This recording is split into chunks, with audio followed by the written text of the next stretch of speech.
Je voulais vous dire aujourd'hui comment on devenait pilote d'hélicoptère en 1956. Voilà, ça a débuté par la visite médicale du personnel navigant que j'avais passé à Alger au mois de juin et à laquelle j'avais été reconnu bon pour le pilotage. Affecté donc à un stage, je partais à Versailles, au centre psychologique de l'armée de l'air, aux petites écuries, où l'on testait les capacités manuelles et psychologiques des candidats pilotes. Cela se traduisait tout à la fois par des questionnaires ou des interrogations papier sur ce qu'on savait de l'aviation, de la météo, de la topographie, les domaines les plus variés, pour en tester uniquement ce qu'on savait déjà. On passait également sur un espèce de simulateur pour voir nos réactions manuelles aux différentes commandes.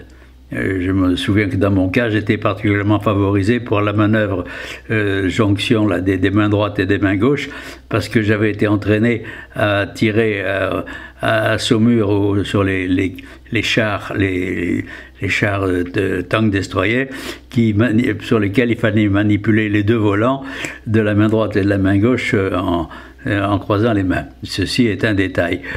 Donc, après ces tests qui éliminèrent 50% des candidats, ce qui était le but, puisque d'après les STANAG qu'ils avaient établis, il fallait, pour rentabiliser la formation, avoir un certain niveau. Donc, la moitié des candidats repartirent. Je ne fus pas de cela, et j'étais envoyé à Dax faire un stage de pilotage avion, tout au moins de sélection avion, en vue d'une préparation ultérieure pour les hélicoptères. Je passe,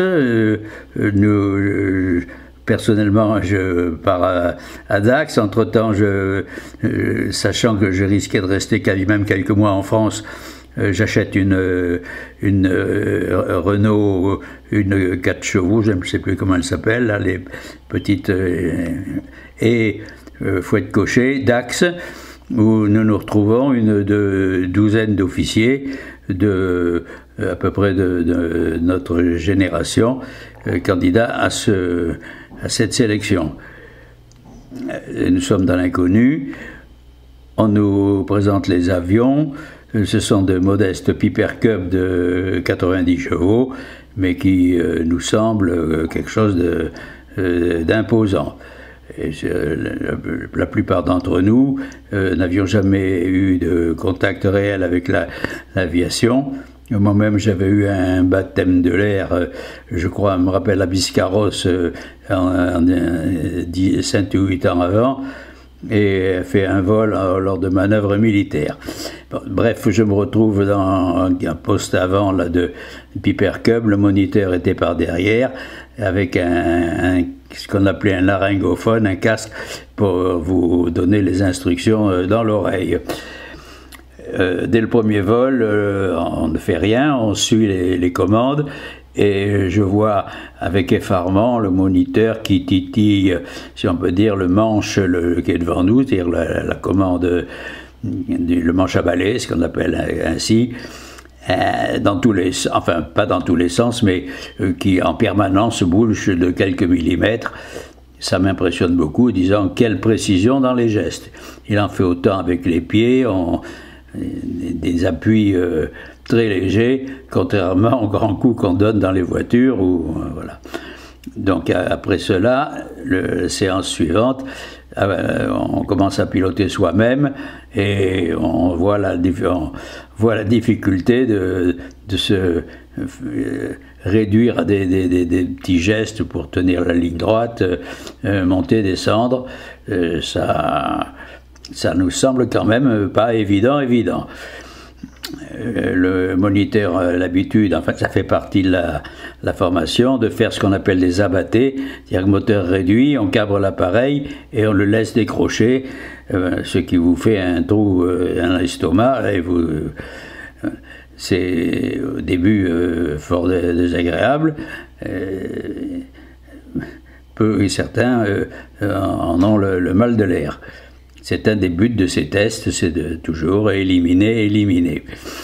Donc nous voilà quand même en l'air, et on suit toute une série bien établie depuis déjà de nombreuses années, une formation progressive qui amène toujours à des coordinations de pieds, de jambes, afin de gouverner tant en direction qu'en profondeur. Alors les rituels, c'est augmenter la pente, diminuer la pente, augmenter la cadence, c'est-à-dire tourner dans un sens ou dans l'autre, et conjugaison de ceux-ci. Il faut arriver à un état total de réflexe, à tel point que, bien que ça semble maintenant ridicule, on est obligé de s'entraîner en dehors de l'avion, sur un tabouret, en poussant les mains et les pieds, faisant croire que l'on fait les gestes. Donc 2, 3, 4, 5 heures de vol ou 6 heures se passent. Ceux qui ont eu des notes moches ou un comportement physique assez aléatoire sont toujours éliminés. On appelle ça un stage valise. On est toujours prêt à faire la valise et à s'en aller. Le contrôle avec un chef testeur a lieu quelques jours donc après, et on passe entre ses mains et le nouveau verdict. Et si c'est bon, un beau jour, le moniteur à la descente du vol, sans arrêter le moteur, descend et vous dit « Allez-y, faites un tour de piste tout seul ». C'est ce qu'on appelle le lâcher, le premier vol en solo. Ça a lieu vers une dizaine d'heures de vol de pratique, c'est-à-dire une quinzaine de jours d'école. On est un peu ému, mais le moniteur vous connaît et sait qu'il, s'il vous lâche, c'est que vous êtes capable de bien vous en sortir. Le stage se termine, je passe 1 mois et demi à Dax, profitant un peu de la région, et direction Versailles-Satory pour le stage hélicoptère, pour lequel je suis donc retenu. Satory délègue ses pouvoirs à une école civile, Fenwick Aviation, qui est basée à Issy-les-Moulineaux et qui exploite une flotte d'hélicoptères Bell, qu'ils appellent pompeusement des hélicoptères Fenwick Bell, parce qu'eux-mêmes ont rajouté un petit accessoire pour justifier leur signature. Là, les moniteurs sont de jeunes pilotes qui viennent souvent de l'armée de l'air, qui ont été démobilisés, enfin qui ont quitté depuis quelques mois, et vous prennent en main pour un stage qui doit durer 6 mois et 120 heures de vol. On découvre l'hélicoptère. L'hélicoptère, donc, c'est le Bell Fenwick 47, c'est ce qu'on appelait à l'époque 47J, qui maintenant nous semble bien antique. Moteur à piston, pas de commande assistée et quelques cadrans qui nous sautent aux yeux. On croit avoir une quantité d'instruments. En réalité, il n'y en a que 4 ou 5, mais enfin, les commandes, il y a le même manche que celui que l'on a sur les avions, c'est-à-dire le manche à balai qui actionne le rotor au-dessus de sa tête, le rotor vers l'avant, vers l'arrière, à droite et à gauche. Et conjugué avec le palonnier, qui lui n'actionne pas une gouverne comme sur les avions, mais une petite hélice qui est à l'arrière et qui empêche l'appareil de tourner sur lui-même. Le tout est de faire une coordination entre le palonnier et le manche à balai. Pour compléter le tout, il faut piloter le moteur. Le moteur, c'est un moteur à explosion classique, pour nous un moteur de 200 chevaux, et il s'agit de tenir un régime moteur, donc un régime rotor absolument constant. Aux alentours de 150 tours, si je me souviens, il ne s'agit pas de s'en écarter de plus de 10 ou 12 tours. C'est une précision absolue. Il y a une poignée des gaz sur la poignée de gauche, ce qu'on appelle le pitch. Le pitch, c'est lui qui commande et les pas des pales du rotor, donc à monter verticalement ou à descendre. Toujours une coordination entre ces éléments.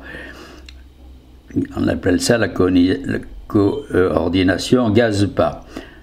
Donc nous voilà embarqués là-dedans.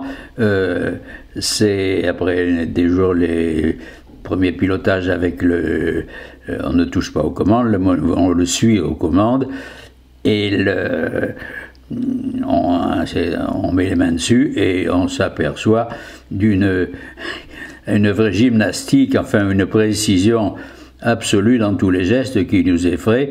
On part absolument dans tous les sens, marche avant, marche arrière, en avant, en montant, en descendant, enfin, une vraie pagaille. À bout de une ou deux heures, on commence à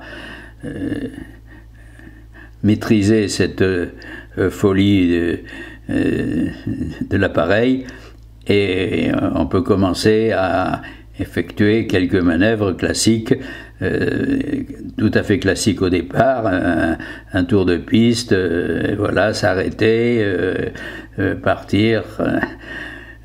Tout cela semble maintenant ridicule, mais à l'époque ça en fait échouer un certain nombre, par toujours le contrôle toutes les semaines et la valise éternelle à la porte de la chambre.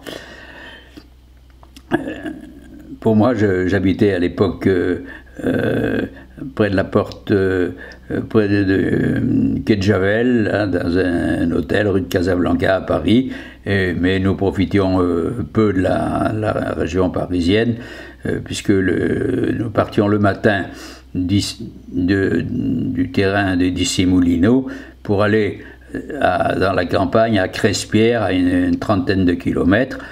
On s'y rendait avec un minibus, on y passait la journée en déjeunant là-bas, dans une ambiance vieille aéronautique, c'est-à-dire qu'il y avait une popote avec un restaurant civil, mais personne connaissant tous les vieux pilotes, enfin,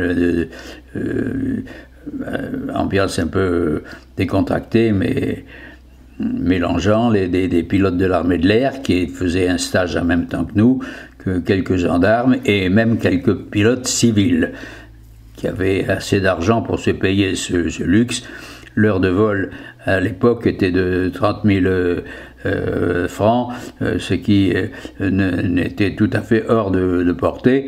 J'ai le souvenir d'un seul civil payant de sa poche, c'était M. Coty, parfumeur, qui venait à titre en dilettante, si on peut dire, amené par son chauffeur en Rolls-Royce, et qui s'y mettait doucement. Donc voilà cette histoire de coordination gaz-pas et puis nombre de tours rotor. Je possède toujours chez moi un appareil comme ça, un vieux instrument de bord sur lequel est inscrit ces repères fatidiques que l'on retrouvera sur tous les hélicoptères classiques jusqu'à l'apparition de la turbine. Le stage donc de 120 heures, ai-je déjà dit, qui se termine par un brevet militaire qu'on va passer à Dax avec des moniteurs militaires, et on complète cela par un stage en montagne que nous faisons à Barcelonnette dans les Alpes de Haute-Provence, à 2000 et quelques mètres, pour s'entraîner sur la neige, sur les glaciers et en température, donc puisque l'hélicoptère est tout à fait sensible à variation d'altitude et de température. Il perd sa puissance en montant, ce qui est évidemment très gênant. Voilà pour la formation de base. Test avec entre-temps ce qu'on appelle les descentes en autorotation, c'est-à-dire l'entraînement en somme à la panne moteur. On coupe les gaz, étant à 100 mètres, on compte toujours en pieds, d'ailleurs 300 pieds, on coupe, on descend en gardant une certaine vitesse et le rotor tourne uniquement par l'effet du vent. Enfin, c'est un exercice qui demande quand même beaucoup de précision. Et à l'époque, maintenant c'est révolu tout cela, mais on comparait cela à un appontage sur un porte-avions. Je passe toutes ces épreuves, je suis breveté, je crois, avec le numéro 252 de la LAT, c'est qui est maintenant un chiffre qui fait figure de tout à fait ancien, et je suis dirigé vers le groupe d'hélicoptères numéro 2 à Sétif, où je débarque au mois d'avril. Donc sur cette base dont j'ai parlé, une grosse base qui regroupe tous les hélicoptères de l'Est algérien, et une centaine d'appareils. Là, je ne suis pas, après un stage qu'on appelait préopérationnel, je ne suis pas dirigé sur les hélicoptères légers, mais on m'envoie sur ce qu'on appelait les hélicoptères moyens, les Sikorsky, appareils donc déjà anciens, qui ont fait la fin de la campagne d'Indochine, et qui en opération commencent à être abandonnés en première ligne pour être remplacés par les H-21, les bananes. Donc me voici sur Sikorsky ou Westland, parce que la version anglaise a été achetée également par les Français dans le cadre de la pénurie due au combat d'Algérie. La France a acheté tout ce qui se trouvait sur le marché. Et très rapidement, je pars en mission en SICO avec de jeunes sous-officiers qui sont même plus jeunes que moi et qui ont un grade de sergent alors que je suis lieutenant. Mais ça, c'est le principe classique de l'aéronautique où la qualification est à priorité sur le grade. Donc tout de suite des vols intéressants en Sikorsky dans les ORS. Je me rends compte de ma faiblesse, de ma capacité, au pilotage. Heureusement que le premier pilote supplée à ses insuffisances, et fort gentiment d'ailleurs. Je me rappelle du sergent Chassin, qui est devenu ensuite directeur de l'aéroport de Pau, il n'y a pas si longtemps. Donc pendant plus d'une année, on est copilote, on accumule des heures de vol dans les missions. L'équipage se compose d'un pilote, un copilote et un mécanicien qu'on n'embarque pas toujours en vol parce que nos capacités de transport au point de vue poids sont limitées, et parfois d'une infirmière. L'appareil peut emporter théoriquement 6 blessés sur brancard, 3 superposés, ce qu'on n'a non plus jamais réalisé, mais il arrive d'en transporter 4. Nombreuses missions dans ce genre, toujours appareil ou en détachement à droite et à gauche pendant 8 jours, 15 jours, et je survole en cet été 56 et 57, oui plutôt 57, tout l'Est constantinois. Il fait très chaud dans les appareils. on a la combinaison de vol qui est agrémentée de toute une tache blanche, c'est l'évaporation de la sueur dans cette fournaise qui est sous la bulle de plexiglas, enfin largement vitrée, qui est le poste de pilotage. On prend allègrement des cachets de sel et la fatigue physique se fait parfois sentir au point que certains pilotes sont arrêtés par le médecin pour avoir des tensions qui tombent à des chiffres de 6 pour vraiment montrant la fatigue. Pendant ce temps-là, on voit également de plus en plus les nouveaux appareils, les H21 et les bananes, gros appareils dont j'ai déjà parlé en d'autres occasions, de birotor, fait une vingtaine de mètres de long, il peut théoriquement emporter 21 passagers, et les fabrications américaines, Piasecki, et a une allure beaucoup plus moderne, beaucoup moins pataude que nos Sikorsky. Nous les voyons avec une certaine jalousie et les pilotes jouent un peu au grand chef à bord de ces appareils. Ils volent en formation de 5 ou 6 et participent aux héliportages. Tant et si bien que l'année suivante, ayant entre-temps été nommé quand même premier pilote chef de bord et accompli un certain nombre de missions comme telles, je pars en stage à Sidi Bel Abbès pour ma transformation sur H21. Renouveau, même circuit, toujours pareil, la coordination GASPA, ça n'a pas évolué, mais c'est sur des machines plus grosses. Au bout encore une trentaine d'heures de vol de qualification, et je retourne à Sétif comme copilote H21. Nombreuses opérations dans le cadre de ce qu'on appelle un DIH, détachement d'intervention héliportée. Nous vadrouillons avec un cirque, si j'ose dire, d'un environnement, c'est-à-dire 6 hélicoptères, donc avec les 2 pilotes par appareil, un mécanicien, un mousse, c'est-à-dire un deuxième classe qui a quelques connaissances aéronautiques et qui fait l'entretien, les aides pour les pleins, chose à laquelle même les pilotes participent quand ils en ont l'obligation.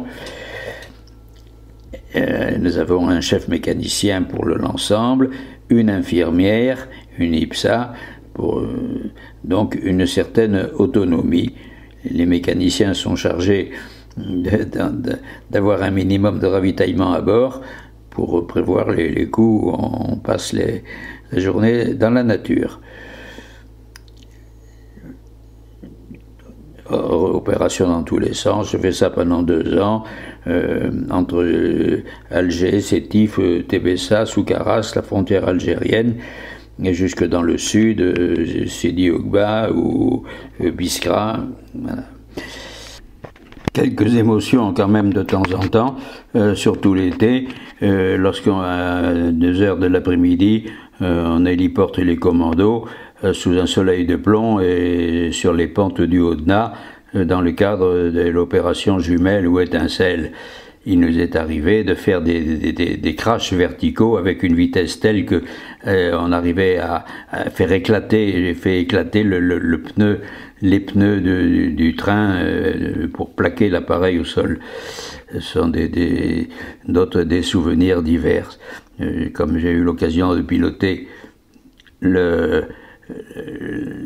l'appareil attribué au général de Gaulle quand il venait, une banane particulière qui était équipée de fauteuils un peu plus, type Air France, et d'une climatisation qui nous faisait un peu sourire. Le temps passe, opération, vol de nuit, c'est le début des vols de nuit.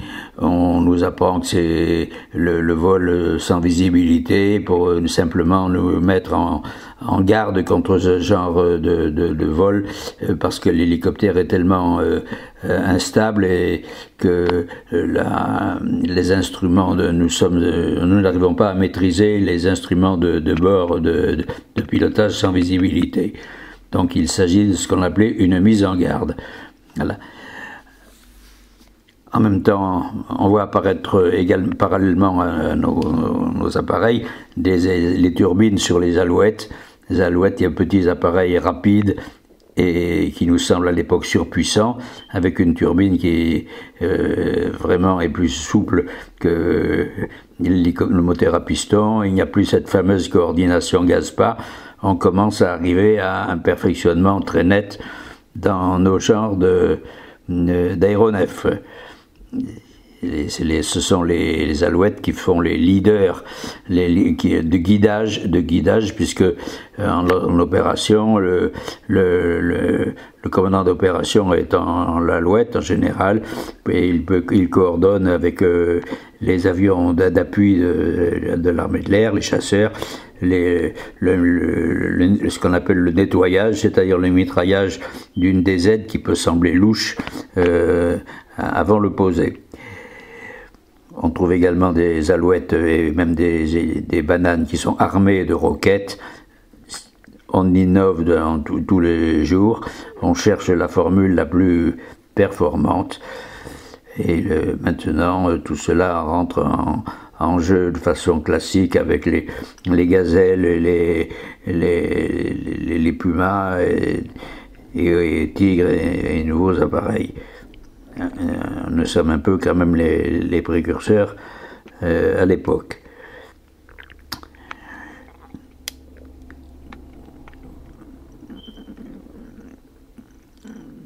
Donc, je passe ensuite commandant de formation, c'est-à-dire leader de l'ensemble, et c'est avec une certaine émotion et un rôle assez important qu'on s'entend annoncer à la tour de contrôle ici les leaders jaunes avec 6 appareils, Victor Alpha, Victor Delta, Victor Echo, Victor etc. Départ, mission 73-52, 17 hommes à bord. C'est assez souvenir également, c'est de missions en masse sur la frontière tunisienne, où nous avons opéré avec 3 DIH simultanés. Et je peux vous dire qu'avoir 18 hélicoptères en vol se posant presque simultanément, ça ne semble rien, mais ça fait une sacrée impression de masse et de puissance. Ce sont tout au moins l'impression que j'en ressens. Puis je vais vous parler maintenant de l'ambiance générale. J'ai oublié de mentionner le Piper Cub qui survolait les opérations dans le cadre général et qui jouait un peu le chef d'orchestre, arrivant à faire jouer l'ensemble, avions d'appui, d'armée de l'air, hélicoptères, observation. Les observateurs étaient certains de sacrés bons hommes qui avait un très gros boulot. Question ambiance, je voulais dire, l'ambiance au GH2 était une ambiance de fanatisme. Les gens couraient après les missions, on se les disputait, le tableau de bord, le tableau d'ordre inscrit était surveillé, et un tel a fait tant de missions, et moi j'en ai fait une de moins, etc., etc. C'est pour dire que on n'était pas déplanqués. Les relations avec l'armée de l'air dans nos détachements étaient parfaites, contrairement à ce que certains peu grands chefs voulaient faire croire. sur les bases aériennes comme Tébessa, nous étions en osmose totale, nous vivions totalement avec eux, aux messes, d'ailleurs c'est eux qui nous hébergeaient et qui nous logeaient, et vraiment nous avions des camarades qui valaient absolument ceux de l'armée en général. D'ailleurs, les premiers messages de félicitations lorsque je me suis marié vinrent de l'escadrille de 472 de Tébessa, que nous avions donc fréquenté pendant plusieurs mois, et avec lesquels j'avais d'ailleurs effectué personnellement une douzaine d'heures de vol, aux grandes dames du colonel Crespin, qui interdisait qu'on vole sur les appareils de l'armée de l'air. Mais j'ai effectué ainsi plusieurs missions de mitraillage ou à bord des fameux T6. Au moment du départ d'Aïdarnat, en guise d'adieu, au décollage, le pilote d'Air France prévenu fait un dernier passage sur les rangées de bananes. Je vous revois tous, mes camarades, qui avons porté sur le béret bleu l'insigne du groupe, histoire de nous distinguer des autres formations. Crespin, avec sa voix rocailleuse de la Lozère, PM, le mystique huguenot du pays des Cathares, Lafarie à l'air toujours bougon, le grand Régis, Berniaud, Marchal, Cavé, le Botmel, Marchal, l'homme du Maxiton, et tous ceux qui arrivèrent un jour de 56, la première fournée des sous-lieutenants sortant d'école d'application.